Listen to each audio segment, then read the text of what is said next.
Bandeho. Ejjisanii gizee laalte Foon mana kana nyaatu kala qabrii jaraatanii fi uummanni sun. qabrii nama baasanii nyaatan.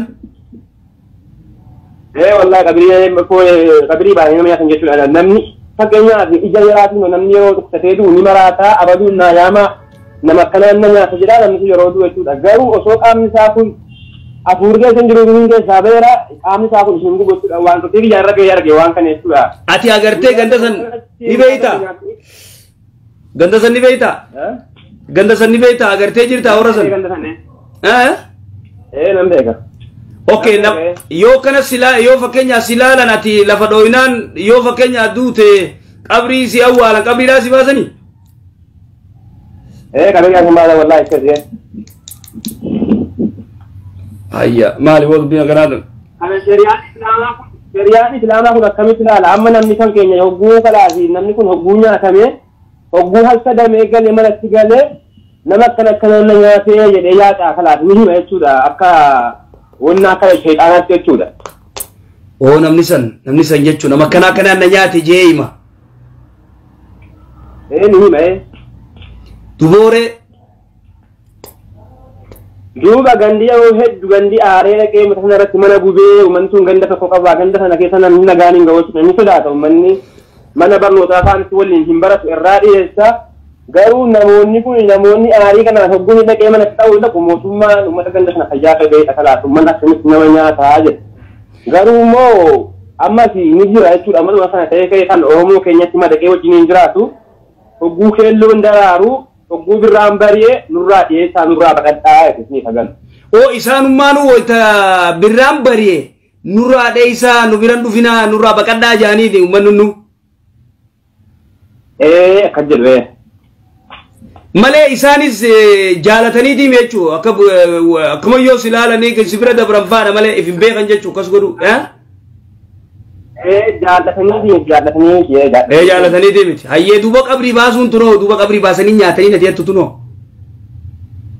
Amma qabrii hagisa itti baasanu nama sana geeffamee kalaaqasuma qaamni isaa hawwuu geeffamee qabbaramaa. Qabbarame yee. Hawwuu geeffamee qabbarame dhiyoo kana akkatti qabbarree yeroo nama yoo nuti taanu qabriin sun hir'uudha buusee hin jiru jechuudha. Namni kun halkan irratti walii galee. Obsi. Halkan walii galee deemnee Obsi guutakka. Fakkeenyaa namni kun ayyee namni tokko yoo dabree dhukkubsatee yoo gartee ilaalcha isaan laalan sanii yoo du'e wayita du'e fuudhanii gizee awwaalan qabriidhaa isaantu baasaa hin siyya jira.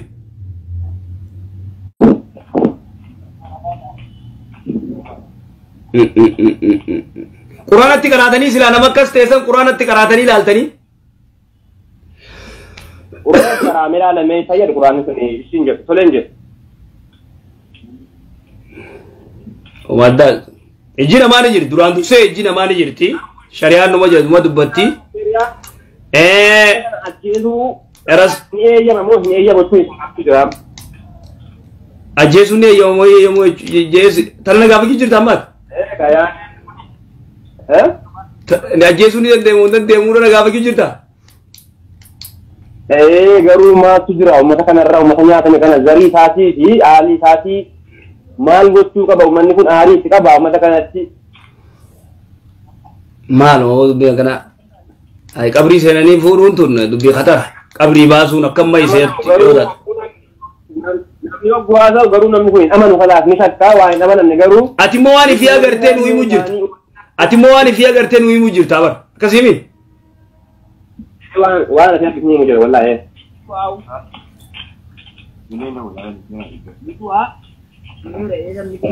Waan jiru kun beeku. Wallahi dubbii ajaa'iba.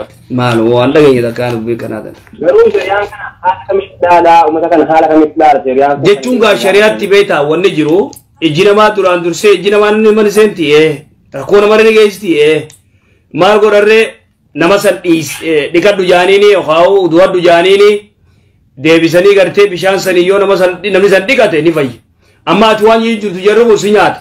Si maraachalle ni maraata namni kun gorora isaanii gizee gartee achi geessi.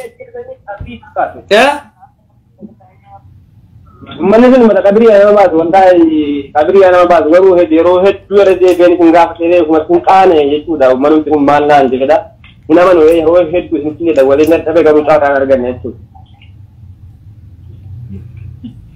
Mee ati waan gootu waan kana? Telefoona kiyya fudhadhuuti. WhatsAppii kiyya sii kalleetiin qacoollo ta'imta bee. Ayyee. Kala rakkoon saree ku mucaa fudhatee kennitanii fi isin kola isin dawwala kanarratti. Bakka akkas godhi inshallah akkas godhi. La dubbiin jabdu. Ayyee galatoo. Hai. Maaloo dubbiin akkanaa kun banne. Salaam alaikum.